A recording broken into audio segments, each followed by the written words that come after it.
Halo, sahabat-sahabat di mana saja berada, rekan-rekan dan juga pencinta atau pihak orang-orang yang peduli terhadap hak-hak masyarakat adat. Saya Philip Mahma hari ini akan mempresentasikan hak-hak masyarakat adat terkait dengan dana bagi hasil migas. Tentu kita bersyukur bahwa DBH migas ini sesuatu yang tidak pernah dipikirkan karena DBH migas 20 tahun yang lalu dengan DBH migas di 20 tahun yang sekarang tentu ada sesuatu yang beda. Bedanya di mana? Bedanya adalah DBH yang lalu terkait dengan 70% DBH migas itu persentasenya untuk penguatan anggaran pendapatan daerah.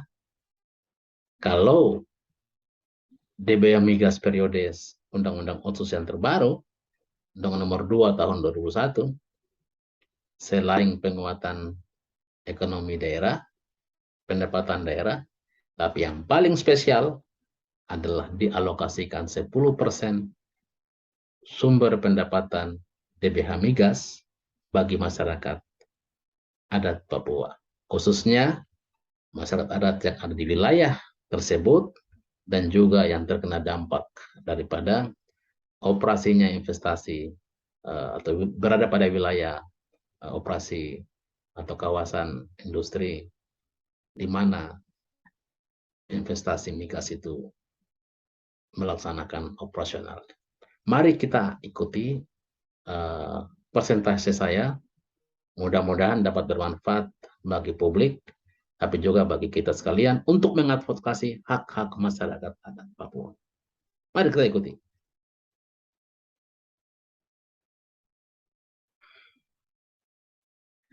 Saya hari ini, Bapak Ibu sekalian, di mana saja berada, saya hari ini mempresentasikan tentang, atau saya memberikan tema tentang 124,84 miliar TBH bagi hasil migas masyarakat adat.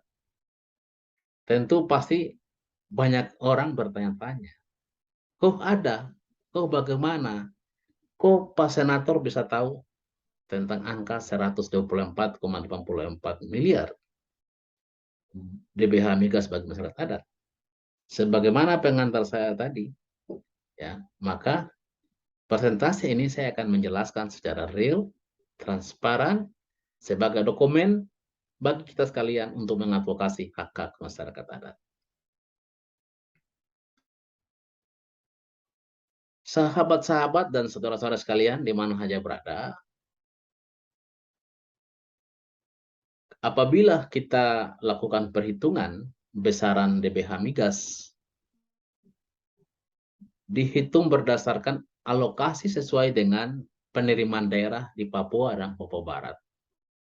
Ya, tentu dasarnya adalah karena Papua dan Papua Barat telah berlaku Undang-Undang Otonomi Khusus, yang mana perubahannya yaitu Undang-Undang Nomor 2 Tahun 2021 tentang perubahan kedua atas Undang-Undang Nomor 21 Tahun 2001 tentang Otonomi Khusus Papua.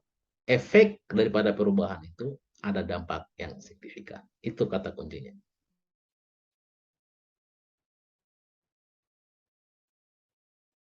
Bapak, Ibu, dan saudara-saudara sekalian di mana saja berada, khususnya masyarakat adat yang memiliki hak memperoleh dana bagi hasil migas, dalam Undang-Undang Otonomi Khusus ya disebutkan bahwa penerimaan daerah itu bersumber. Ya, ini sumber dari mana daerah itu mendapatkan pendapatan.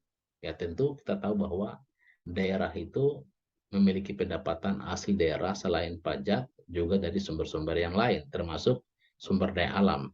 Ya, DBH migas sumber daya alam, minyak bumi telah diatur dalam Undang-Undang Otsus kita itu 70%. DBH sumber daya gas alam sebesar 70% dan otonomi khusus sebesar 2,20% dari plafon DAU nasional dan dana tambahan infrastruktur. Jadi kita punya persentase untuk DBH Migas secara khusus 70% untuk Provinsi Papua Barat dan 30% untuk pemerintah pusat.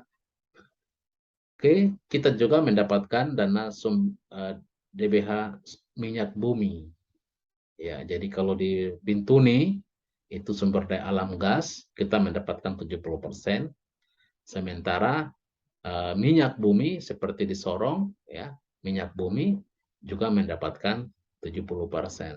Nah, kita dalam konteks ini saya ingin presentasi tentang dana bagi DBH migas, gas dulu yang kita bahas karena makin banyak yang harus kita kerjakan, maka pada periode ini saya akan mengadvokasi DBH migas bagi masyarakat adat, khususnya yang ada di Teluk Bintuni dan daerah-daerah terdampak lainnya. DBH migas, ya,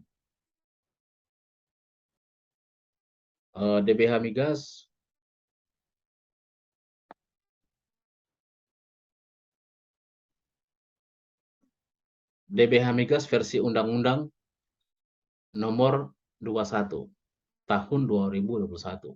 Saudara-saudara sekalian, ya, saya dalam pengantar saya tadi saya katakan bahwa ada perubahan signifikan antara Undang-Undang 21 tahun 2001 dan Undang-Undang nomor 2 tahun 2021. Apa perbedaannya? Yaitu tentang alokasi dana. Memang dalam pasal 34 Undang-Undang Otsus periode pertama, dia hanya mengatur tentang persentase bagi hasil 70 dan 30%. Selanjutnya menjadi kewenangan pemerintah daerah untuk mengalokasikan 70% itu di provinsi, di kabupaten penghasil maupun kabupaten-kabupaten terdampak. Jadi yang hanya berubah, jadi tidak ada sesuatu yang signifikan terhadap Undang-Undang Otsus periode pertama. Maka wajar kalau masyarakat adat pemilik hak ulayat atau pemilik hak di mana suatu investasi itu berada, khususnya migas, selalu menjadi korban, ya, karena ternyata mereka tidak terdampak secara dampak daripada penerimaan bagi hasil itu, karena memang undang-undang kita pun mengatur tidak secara khusus dampak atau manfaat secara langsung kepada masyarakat adat, sehingga seringkali kita tahu bahwa kalau pemerintah yang baik, ya tentu akan transparansi soal itu. Tapi kalau pemerintah yang tidak kerja dengan baik, pasti yang kita temukan adalah dialokasikan dalam bentuk CSR, yang kemudian masyarakat mengatakan bahwa oh ini dari DBH migas, dari sumber dari CSR, padahal dua hal yang berbeda. CSR tunduk pada undang-undang perusahaan, sementara tanggung jawab sosial perusahaan itu, sementara DBH migas adalah hak yang diatur oleh undang-undang bagi masyarakat. Nah, jadi ini perbedaan yang sangat signifikan. Kenapa kita harus mengubah konten atau pasal ini? Karena saya selaku senator, tapi juga selaku akademisi menilai bahwa tidak ada manfaat signifikan terhadap sumber daya alam di Papua bagi masyarakat adat. Oleh sebab itu, berdasarkan fakta real di lapangan dan juga berdasarkan pengalaman dan berdasarkan survei yang kita lakukan selaku akademisi sebelumnya, maka saya berniat untuk melakukan perjuangan agar DBH migas ini bisa langsung disentuh oleh masyarakat adat.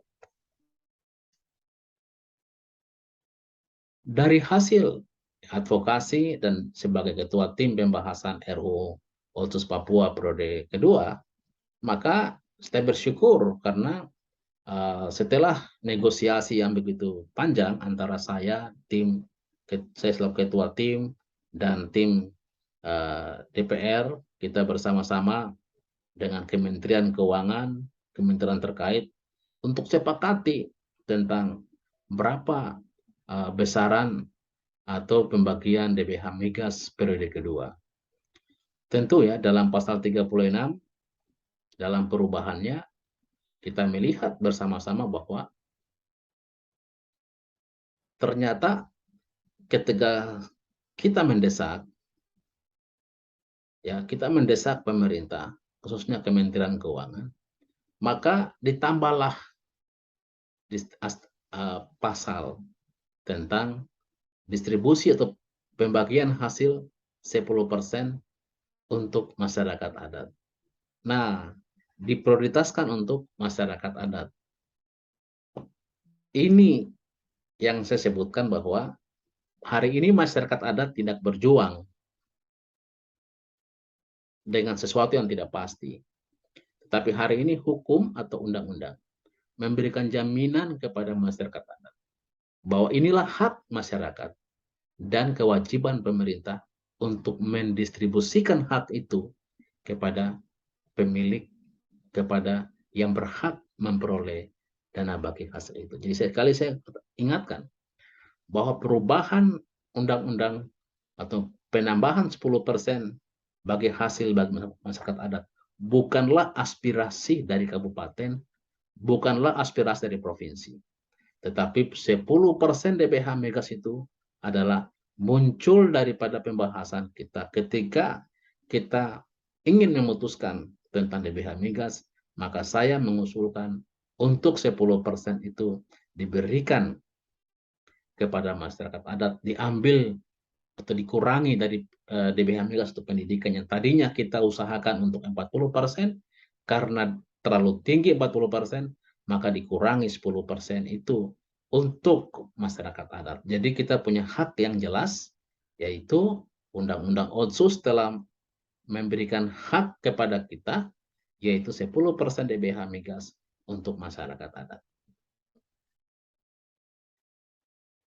Nah, masyarakat adat ini saya harus tekankan bahwa masyarakat adat asli Papua itu tentu semua orang boleh klaim sebagai masyarakat adat, tetapi yang dalam konteks ini adalah masyarakat adat yang kita prioritaskan adalah asli Papua yang berada pada wilayah penghasil, tapi juga berada pada wilayah terdampak.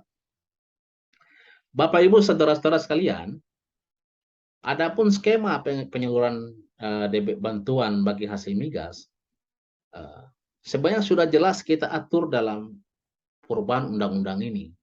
Yang pertama yaitu adalah penguatan lembaga adat. Jadi lembaga-lembaga adat yang ada di daerah industri di mana perusahaan itu beroperasi atau di wilayah pemerintahan itu, maka harus ada penguatan. Bagaimana cara penguatannya? Ya, penguatannya bisa dalam bentuk alokasi anggaran untuk tata kelola atau untuk pengaturan daripada lembaga-lembaga adat tersebut. Yang kedua, penguatan budaya lokal. Dan yang ketiga adalah pembangunan sosial ekonomi masyarakat adat. Ada 3 hal besar yang sebenarnya sudah dipatenkan tentang alokasi 10% itu. Ya. 10% itu yang pertama adalah penguatan lembaga adat. Lembaga adat itu harus diperhatikan. Seperti di Bintuni misalnya, ada lembaga adat 7 suku. Nah, lembaga adat 7 suku berdasarkan undang-undang kita, undang-undang Otsus, itu perlu dikuatkan. Bagaimana penguatannya? Ya tentu peran dan fungsinya. Ya perlu didukung dengan anggaran, tata kelolanya. Nah, itu yang perlu didukung. Yang pertama tentang kelembagaan adat. Atau misalnya dari 7 suku itu kemudian didistribusikan ke masing-masing suku. Suku Sumuri, suku Sebiar, dan suku-suku lain. Di mana yang tergabung dalam elemen 7 suku. Misalnya seperti itu. Yang kedua adalah penguatan budaya lokal. Ya tentu ya kita bicara soal masyarakat adat, tanpa budaya itu bukan masyarakat adat. Kita bicara eksistensi masyarakat adat, harus punya budaya. Ya, maka 10% ini dialokasikan juga untuk penguatan budaya. Ya, nah, yang ketiga adalah pembangunan sosial ekonomi. Bagaimana meningkatkan ekonomi masyarakat adat yang ada di wilayah industri, tapi juga yang terdampak. Bagaimana ini? Nah, dari 3 aspek itulah saya sebutkan tadi 10% itu dialokasikan untuk mendukung, membiayai, atau mengafirmasi hal-hal yang saya sebutkan tadi. Bapak Ibu, saudara-saudara sekalian, khususnya pencinta dan pihak kelompok-kelompok yang peduli terhadap masyarakat adat. Jadi kami punya data, ya data ini secara resmi kita peroleh daripada Kementerian Keuangan. Jadi per Oktober tahun 2002, data keuangan yang diperoleh dari Dirjen Perimbangan Keuangan Kementerian Keuangan menunjukkan bahwa transfer ke daerah khususnya DBH Sumber Daya Alam Gas Alam atau Otsus telah mencapai 78,47%. Artinya bahwa sudah ada aktivitas, sudah ada transaksi, sudah ada distribusi anggaran DBH Migas dari pemerintah pusat ke pemerintah daerah. Dan sudah diterima di kas daerah. Sementara transfer sumber daya transfer DBH sumber daya minyak bumi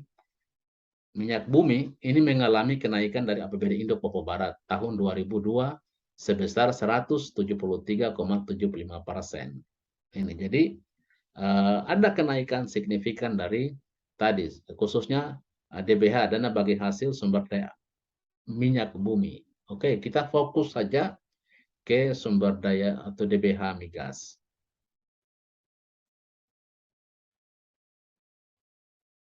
Oke, Bapak Ibu sekalian, realisasi DBH sumber daya alam gas alam per Oktober 2002 dari APBD Indo Papua Barat senilai ya 1,154,200 juta, 1 triliun 154.200 juta. Kemudian 905,750 miliar. Dari hal tersebut, alokasi 10% bagi masyarakat adat sebesar 90 miliar 575 juta. Ini data yang kita peroleh dari Kementerian Keuangan.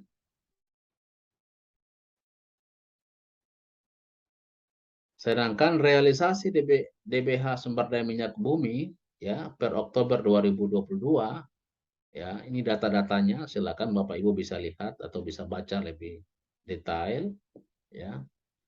Dan DBH minyak bumi Oktober 2002 APBD Indo Papua Barat senilai 197 miliar 240 juta. Kemudian 342 miliar 710 juta. Dari hasil itu, alokasi 10% bagi masyarakat adat adalah 34 miliar 271 ribu. Ini untuk khusus bagi sumber daya atau DBH minyak bumi. Nanti ini kita akan hitung ada dua versi, ada dua hal yang akan kita buka. Ini kita baru berbicara dalam konteks saya lebih konteks ke DBH migas. Nanti pada konteks berikut kita akan bahas tentang DBH minyak bumi. Dengan demikian, pemerintah daerah wajib menyerahkan hak masyarakat adat yang bersumber dari DBH minyak bumi sebesar, ya ini untuk kalau DBH minyak bumi berarti ada 34,27 miliar dan dari DBH sumber daya alam gas alam sebesar 90,57 miliar. Oleh karena itu, ya, apabila kita alokasikan secara total, maka penerimaan yang harus diterima oleh masyarakat adat yaitu sebesar 124 miliar 846 juta rupiah.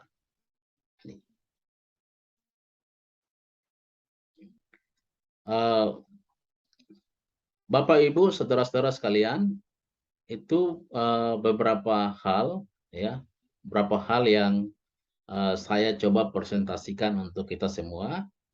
Mudah-mudahan dengan Dengan data dan dengan konsep ini, maka dapat memberikan kontribusi bagi publik, khususnya pemerintah, dalam rangka mendistribusikan hak-hak masyarakat adat.